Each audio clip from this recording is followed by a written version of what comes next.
Let's kick things off immediately with the case, because honestly, this is the part I'm most interested in for this build. This is the DeepCool CH160 Plus. It's the cheapest case I've ever tested, and it's actually my first time ever building in a case with glass panels.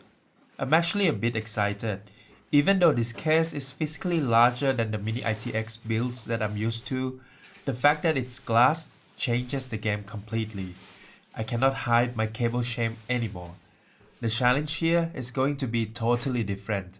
But before we get into the cable management anxiety, Sawasdee krub, welcome to the channel.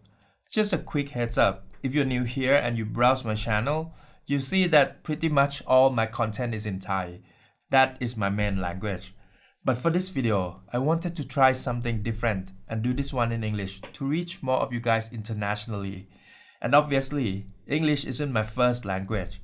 So if I sound a bit strange or stumble on some words, please bear with me. I'm doing my best. Anyway, let's get back to it. I'll start by stripping this case down so we can build step by step. Start with a glass panel, back panel, top panel, cable cover, and this GPU and I/O cover/panel. Actually, you don't have to remove this last one if your card isn't huge, but I'm taking it off just in case. Here's a quick tip I want to share. When you take a case apart, the screws are often different sizes, right? I used to be terrified of forgetting which screw went where, so I take a piece of masking tape, stick the screws directly onto the panel they come from, no confusion. Although for this case, I'm not too worried because DeepCool actually includes a very organized box of extras.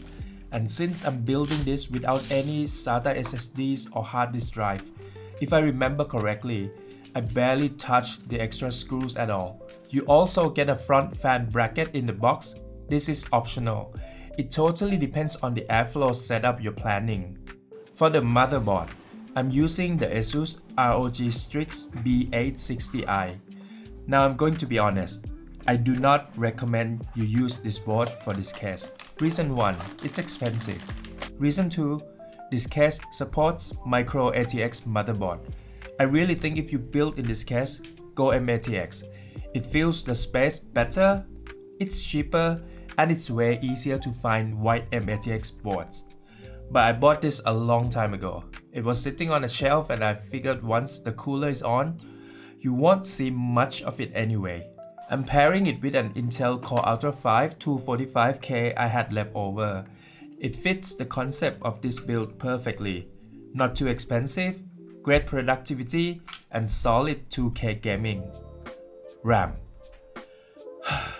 What can I say? RAM is expensive right now. If I were buying new, I'd probably go for 16GB.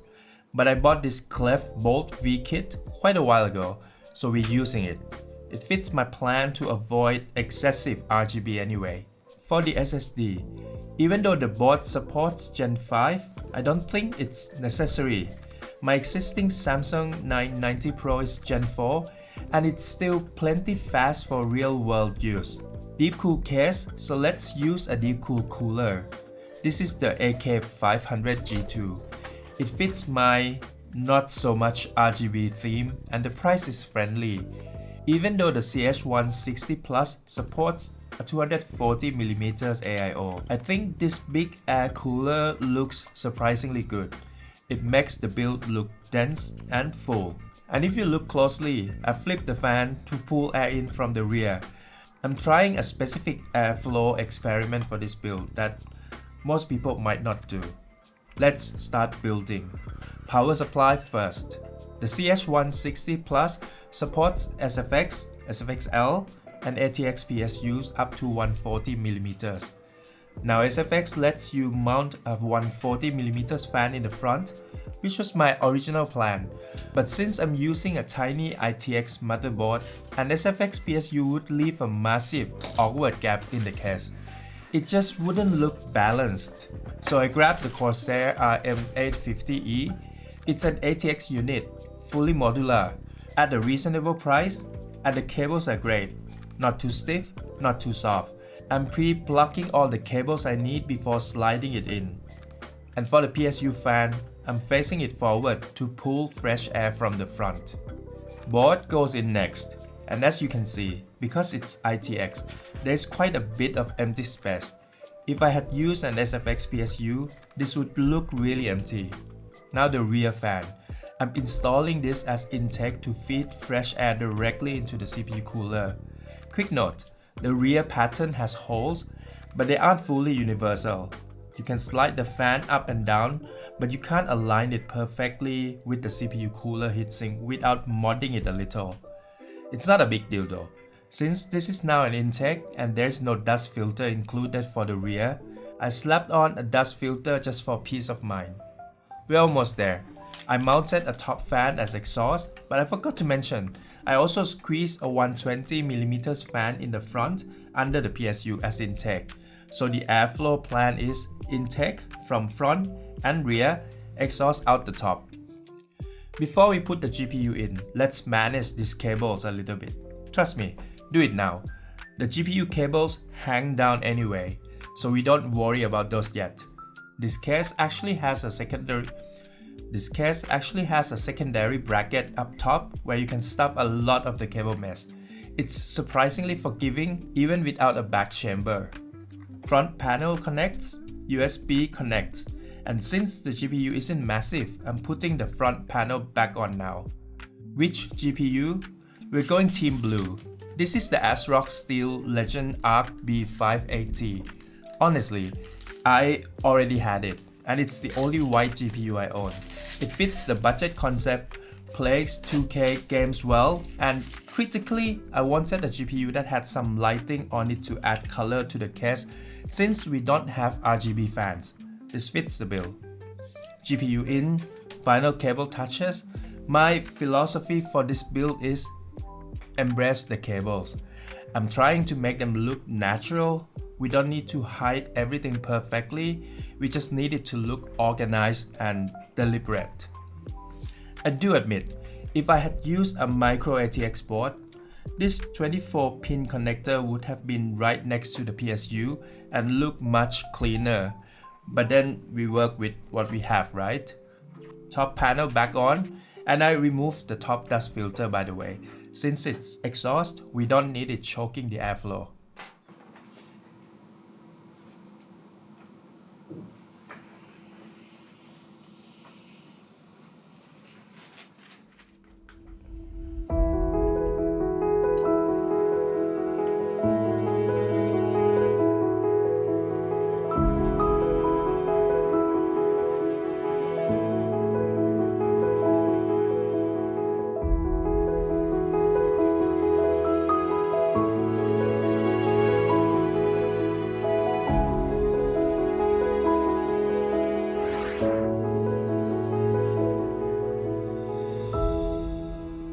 Okay, I'm actually pretty proud of this one. Like I said, first glass case, but I think the cable management turned out decent, and that's with stock cables. You know, when I started building my first PC after a very long time, about a year ago, I was brand new. I didn't understand what was cheap or expensive, but now I kind of get it. This case, for this price, the build quality and connectivity are genuinely impressive. For performance, you can see the PC marks go on screen. It's solid, but the thermals are what interested me.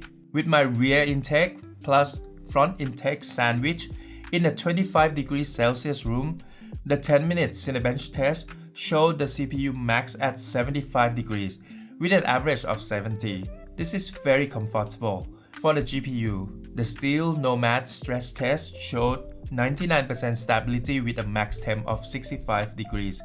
The parts aren't super hot to begin with, and the case is very breathable, so this setup I think works great. I wanted this to be a 1440p gamer. I have zero experience with ARC GPUs, but it's surprisingly capable. In Cyberpunk 2077 at 1440p high with XeSS Ultra quality upscale, I got an average FPS of 85 and 1% loss of 62. Playable, right? Ray tracing is a little bit tough though. You would need to drop the upscaling to quality or turn on frame gen to make it smooth. for high refresh rate. I'm not really a competitive player, but I ran CS2 benchmark map for you guys. At 1440p medium, it averaged 273 FPS. At 1440p high, it averaged 172 FPS with 1% loss of 102. As I said, I'm quite proud and I really like this build. The DeepCool CH160 Plus gets a thumbs up from me. Even though I built this Frankenstein style with spare parts, I can see why this case is so popular. I hope my experience helps anyone looking to build in this thing.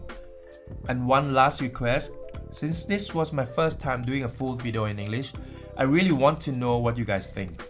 Was this helpful? Do you want to see more content in English?